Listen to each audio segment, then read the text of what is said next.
आप सभी तैयार हो जाइए गणित पढ़ने के लिए, क्योंकि ये क्लास आज क्लास 10 के लिए है और इसमें हम लोग गणित पढ़ेंगे। गणित में टॉप 10 ऑब्जेक्टिव प्रश्नों को पढ़ने वाले हैं और 10 ऑब्जेक्टिव प्रश्नों का ही वीडियो क्यों बना रहा हूँ, इसके लिए मेरे पास ये थॉट 10 ही पढ़ाकर आपको परीक्षा के दिनों तक मैं आपकी तैयारी और अच्छी करा दूं। क्योंकि एक वीडियो में 10, 20, 25, 30 क्वेश्चन लाने आसान मतलब मुश्किल नहीं है, लेकिन उस वीडियो को चलाने में और आपको देखने में काफ़ी समय लगता है। तो इसलिए मैं चाहता हूं कि छोटे छोटे वीडियो बनाया जाए और आप 10 करके ही अपनी प्रैक्टिस करें।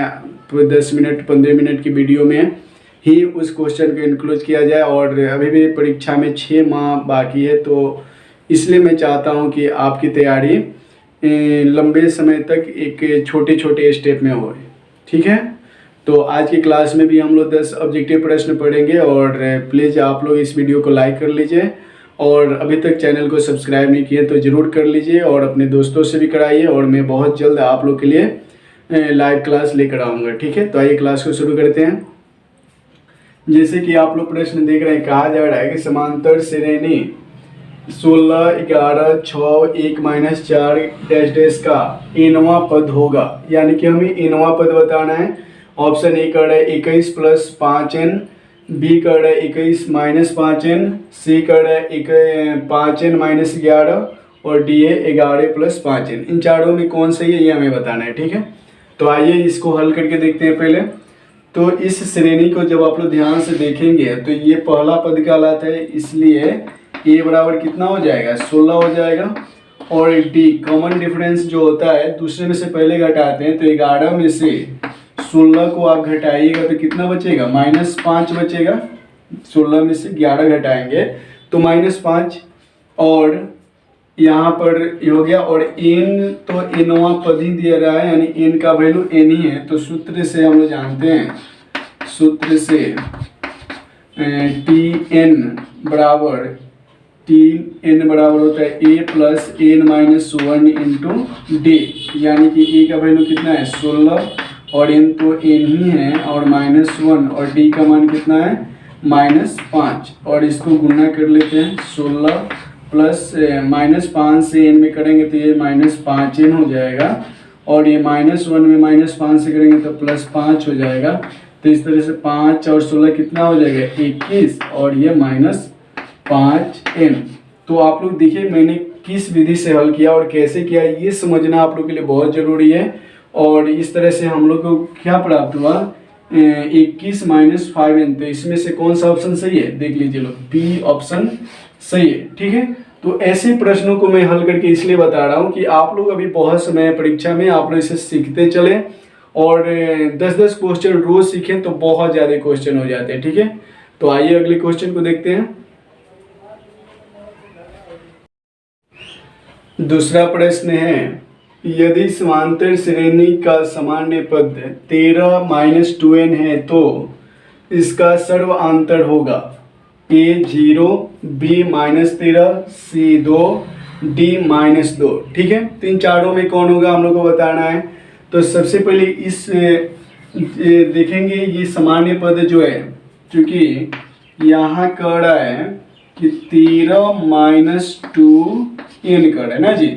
तो n की जगह पे हम लोग चूंकि यहाँ मान लेते हैं कि n = 1 2 3 4 डैश डैश डैश, हम लोग प्राकृत संख्या मान लेते हैं इनको। ठीक है, और यहाँ पर बारी बारी से मान रखते हैं।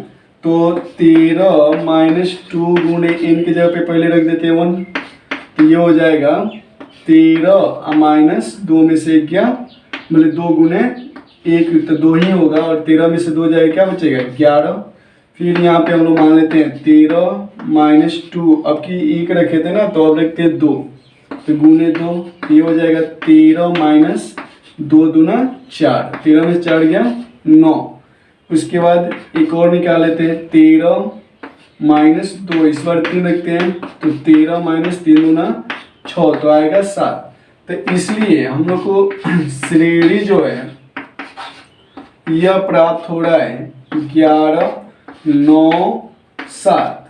तो डी जो होता है ना, यानी कि जो समांतर होता है डी मानते हैं या सर्व अंतर जो होता है यह होता है दूसरा पद माइनस पहला पद, यानी कि 9 माइनस 11, तो बचा कितना -2। तो इसमें से ये आपका क्या हो गया, सर्वांतर हो गया। तो कौन सा ऑप्शन सही है, ऑप्शन डी। तो देखिए जब भी आपको सामान्य पद दे और आपको डी निकालने के लिए कहे तो इसी तरह एन मान लीजिएगा, जहाँ एन होगा बारी बारी से 1 2 3 रख कर 1 2 3 को कम से कम पद निकाल कर दूसरे में से पहले घटाइएगा, तीसरे में से दूसरे घटाइएगा, पता चलेगा कि समान मान ही आ रहा है, तो वही क्या हो जाएगा, आंसर हो जाएगा। ठीक है, तीसरे क्वेश्चन को हम लोग देखेंगे।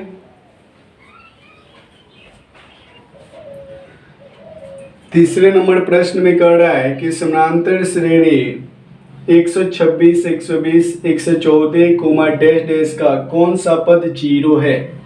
ए 20वां, बी 21वां, सी 22वां, डी 23वां। तो कह रहा है कि इस श्रेणी में किस पद पे 0 वैल्यू आता है। ठीक है, उसको हमें निकालना है। तो हम लोग सबसे पहले इस श्रेणी से हम लोग क्या करेंगे, चूंकि ए बराबर निकाल लेंगे। ए बराबर क्या है, तो पहले पद ए कहलाता है 126, डी क्या कहलाता है, अब 126 से घटते जाएगा तभी ना होगा 0, तो माने दूसरा में से पहला घटाएंगे, यानी कि 120 में से घटाएंगे 126 तो आएगा -6।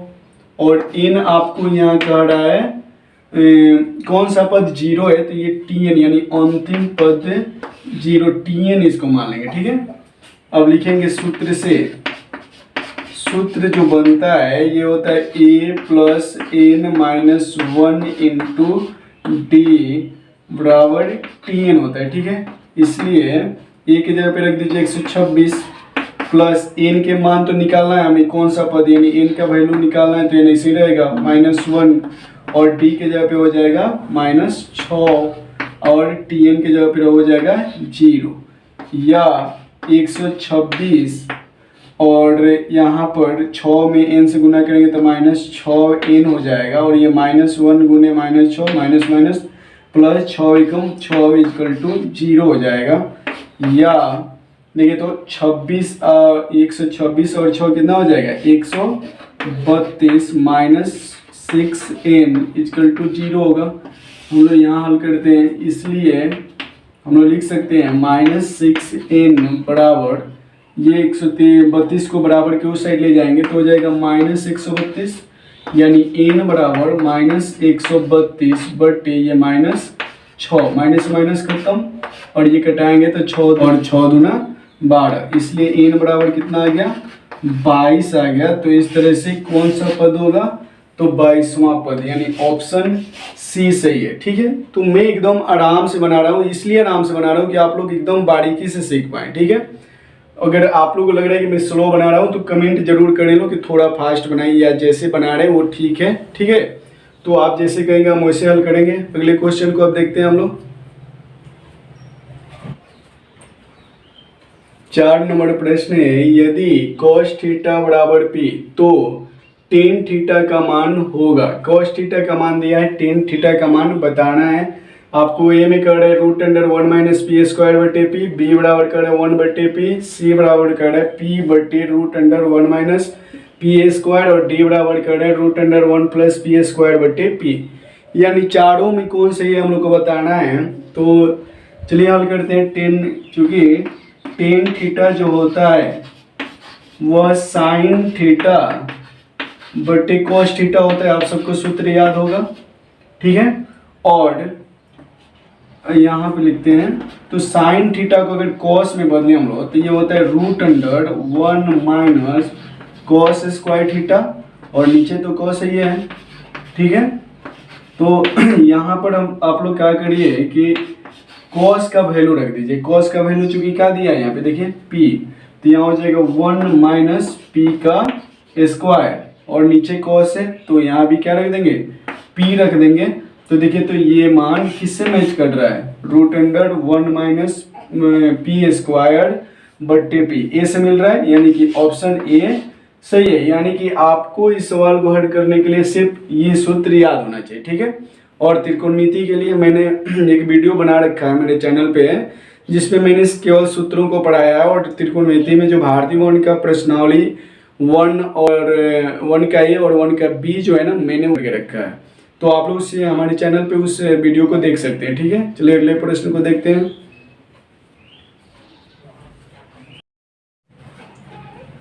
5 नंबर प्रश्न है कि 1/sin θ बराबर डैश है। 1/sin θ बराबर क्या होता है? मुझे लग रहा है कि ये प्रश्न देखकर आप लोग बिल्कुल ही खुश हो गए होंगे, क्योंकि ये डायरेक्ट सूत्र है और सूत्र से हम लोग को इसमें देखना है कि 1/sin θ एक cos θ होता है कि cosec θ होता है कि sec θ कि cot θ, यानी इन चारों ऑप्शन में कौन सही है। आप लोग बताओगे मुझे कमेंट करके कि ये क्वेश्चन बिल्कुल आसान था कि नहीं। मुझे लग रहा है कि आप सबके लिए आसान है और ये डायरेक्ट सूत्र ही है। 1/sin θ बराबर क्या होता है? cosec θ होता है। ठीक है, तो इसको तो हल करना नहीं है, बस आप लोग क्या करोगे, जो त्रिकोणमिति का जो सूत्र है ना उसको एक पेज में नोट कर लो, हमारे वीडियो से देख लो, मैंने समझा कर बनाया है और उसे याद कर जाओ। 4-5 क्वेश्चन तो पक्का सूत्र से आने वाले हैं। ठीक है, हम लोग अगले क्वेश्चन को देखते हैं।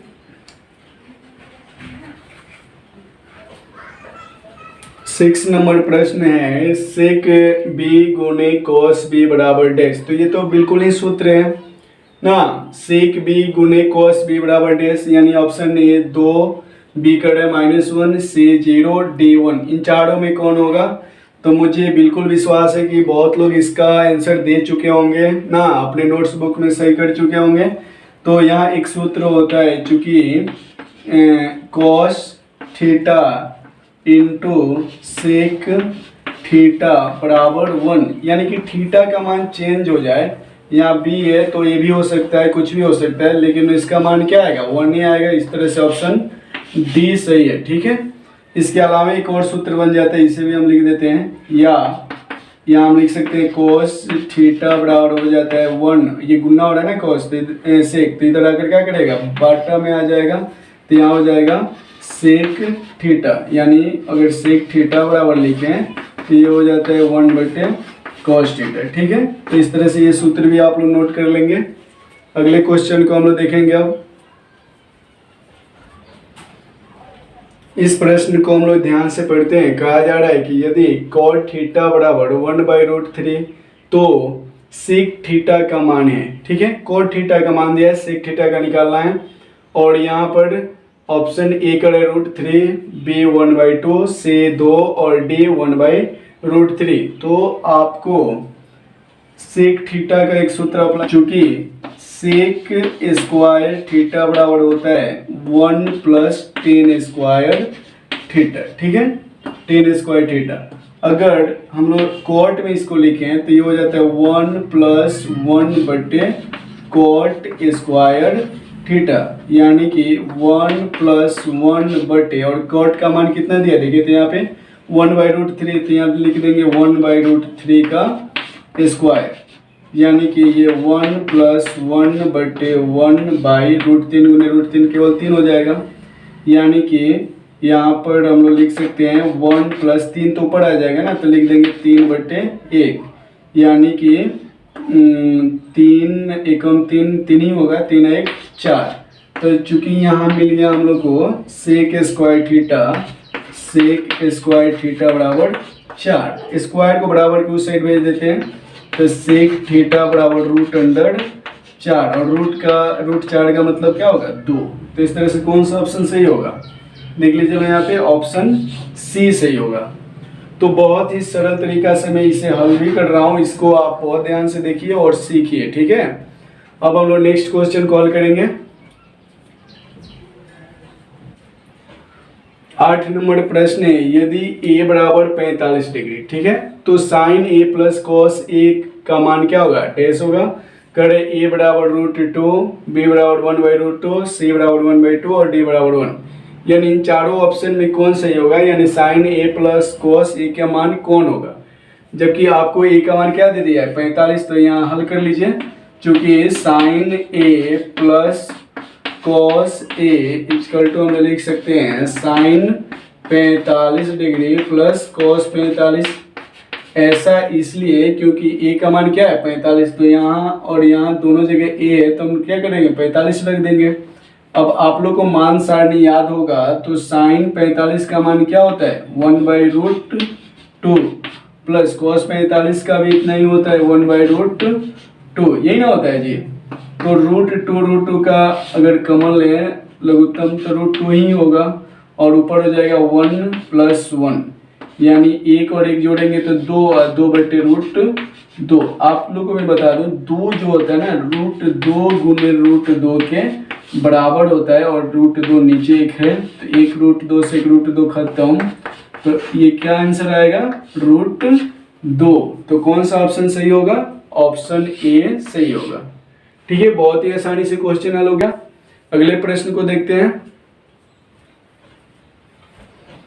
9 नंबर प्रश्न जो है बहुत ही आसान है, आप लोग देख लीजिए। कह रहा है यदि 2 sin α = 2 तो अल्फा का मान बताइए। ऑप्शन आपको दिया गया है ए 0, बी 45 डिग्री, सी 60 डिग्री और डी 90 डिग्री। तो ए 0 डिग्री ऐसे करके 4 ऑप्शन दिया गया है, तो आप लोग इससे हल करिए पहले। चूंकि 2 sin α = दिया है 2, इसलिए sin अल्फा बराबर हो जाएगा 2 और ये 2 गुना कर रहे थे, इधर आकर भाग करेगा 2/2, एक बार में कट जाएगा, यानी कि साइन अल्फा बराबर क्या आया? 1 आया। तो साइन अल्फा, अब एक बात बताइए साइन कितना डिग्री बराबर 1 होता है? मान स्टार्टिंग अगर आपको याद है तो पता होना चाहिए कि साइन कितना डिग्री बराबर 1 होता है। तो मैं आप सभी को बता दूं कि साइन 90 डिग्री बराबर क्या होता है? 1 होता है। ठीक है, इस तरह से दोनों तरफ से साइन खत्म हो जाएगा तो अल्फा बराबर कितना आ गया? 90 डिग्री। तो इस तरह से कौन सा ऑप्शन सही है? ऑप्शन डी सही है। ठीक है, तो आप लोग इससे बिल्कुल ही सीख रहे होंगे आप लोग क्या। चलिए अगले क्वेश्चन को हल करते हैं।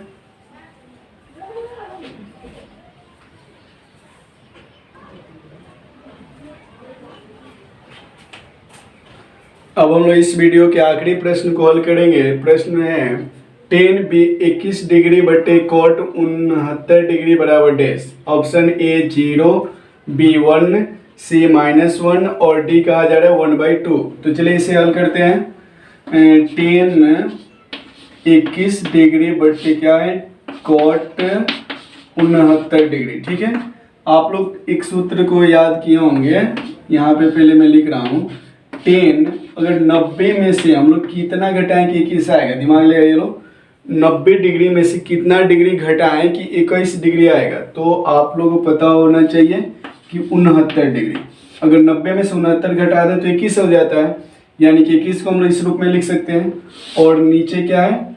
cot 69। ठीक है, अब आप लोग बताओ, एक सूत्र होता है 10 90 डिग्री माइनस थीटा। सूत्र को यहाँ लिख रहे हैं, यहाँ ऊपर लिखते हैं। ठीक है, चूंकि 10 90 डिग्री माइनस थीटा बराबर क्या होता है? वो होता है cot थीटा। ठीक है, तो यहाँ देखिए 10 90 डिग्री माइनस 69 तो क्या हो जाएगा? cot 69 डिग्री और नीचे भी क्या है? cot 69 degree. दोनों को काटेंगे तो एक बार में कट जाएगा, इस तरह से आंसर क्या आ जाएगा? 1। तो ऑप्शन बी सही होगा। ठीक है, तो इस तरह से देख लीजिए हम लोग बी को चूज कर लिए क्योंकि ये सही है। और इस क्लास में हम लोगों ने 10 ऑब्जेक्टिव प्रश्नों को हल कर लिए हैं और इसी तरह आप लोग से मैं चाहूँगा कि जिस तरह से आप लोग वीडियो पे कमेंट करते हैं मुझे पढ़कर बहुत ही अच्छा लगता है और मोटिवेशन भी मिलता है कि आप सभी हमारे वीडियो को देख रहे हैं, लाइक भी कर रहे हैं। तो ऐसे ही आप लोग ज़्यादा से ज़्यादा लाइक और कमेंट करें जो मुझे और भी एनर्जी दे वीडियो बनाने के लिए। और मैं चाहूँगा कि आप सभी अब तक यदि इस चैनल को सब्सक्राइब नहीं किए तो ज़रूर कीजिए, क्योंकि आप सभी को पता है कि मैं प्रतिदिन आप लोग के लिए एक नए क्लास लेकर आ रहा हूँ और आप लोग को उससे पढ़ने से बहुत सारे आपकी पढ़ाई में क्या हो रही है? वृद्धि हो रही है। तो प्लीज़ आप लोग भी हमारे चैनल को सपोर्ट कीजिए, अपने दोस्तों से और भी लोगों से इसे सब्सक्राइब कराइए। और मैं बहुत जल्द आप सभी के लिए लाइव क्लास लेकर आऊँगा और हम लोग लाइव क्लास में पढ़ेंगे। ठीक है, तो आज के क्लास यही समाप्त होता है। धन्यवाद।